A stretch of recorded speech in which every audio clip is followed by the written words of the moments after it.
欢迎来到巴巴娱乐呀频道，请订阅频道，所以大家不要错过当天最热门的新闻。我们今天的时事通讯包括以下内容：富山海为播鲜火，从世卫龙套到武侠顶流，诚意的13年让人心疼。是谁和我一样在等富山海开播？终于网上有消息传出，诚意的这部影视剧5月被播了。从莲花楼到富山海，这一次诚意又会给我们带来怎样的惊喜？富山海改编自温瑞安的经典小说《神州奇侠》，诚意一人分饰萧秋水、李晨舟、萧明明3个性格迥异的角色。从路透看，他黑衣霸气、白衣仙气、现代装丧气3种状态无缝切换，简直让人期待。01，别看现在诚意是古装顶流，他的演艺路简直比萧秋水还坎坷。一句话概括就是10年龙套无人问，一朝雨丝凤天下知。诚意本名傅诗琪，中戏科班毕业，结果出道即失业。2011年《唐宫美人天下》里演了个侍卫，连演员表都查不到名字。之后10年，他堪称内娱最惨打工人。拍恐怖片《鬼爱》搭档辛芷蕾没水花，演青云志林惊羽被全网嘲，直到2020年《琉璃》播出，直接把诚意送上了顶流的宝座。他在剧里演雨丝凤，这角色简直就是为他量身定制的。雨丝凤时生时世都在虐恋，诚意把那种深情、隐忍、被误解后的委屈，还有对女主的坚定爱意，演的那叫一个绝。尤其是他的哭戏，简直就是破碎美学天花板，直接把观众虐到心绞痛。从此美强惨人设焊死，但诚意本人却佛系的离谱。剧组庆功宴上听说自己红了，他一脸懵，真的吗？转头又扎进横店当横店在逃民工。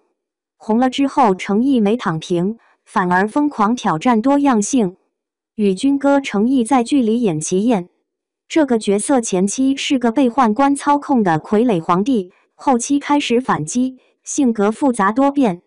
诚意很好的诠释了齐燕的无奈、挣扎和成长，把角色的内心世界展现得很细腻。再到后来，诚意又演了沉香如屑，一人分饰3角不串戏，高冷帝君、腹黑渣爹、纯情少年，让我们看到诚意演技的层次感。莲花楼直接封神，诚意一人分饰2角，他是肆意洒脱的少年李香怡，也是病弱隐忍的李莲花。为了演好3步一喘的病态，他连呼吸节奏都精密计算。底线转型正剧，演法官周易安。为了贴近角色去法院蹲点，连法官翻卷宗翘小拇指的细节都模仿到位，最高法官方都给他点赞。02，如果说颜值是诚意的敲门砖，那演技就是他稳坐顶流的终极武器。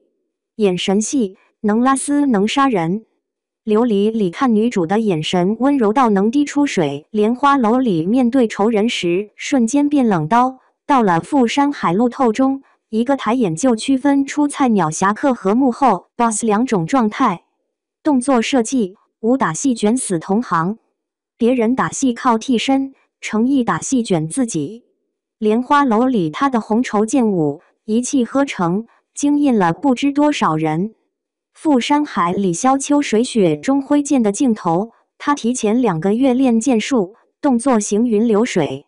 更绝的是，他连握剑时摩挲剑柄的小动作都在暗示角色心理，这细节控我服了。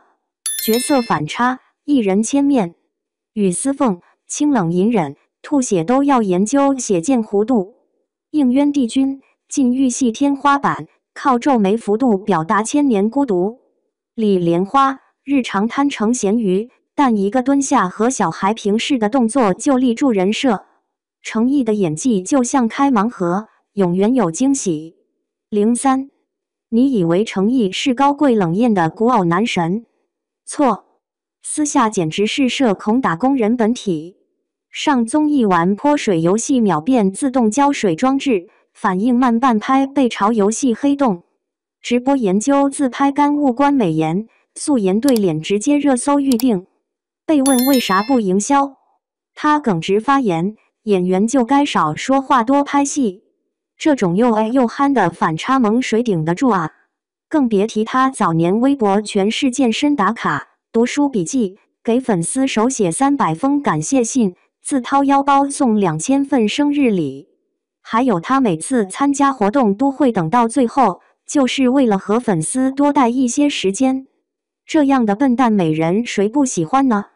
从被炒古欧丑男到凭实力逆袭，成毅的13年就像一部现实版励志剧。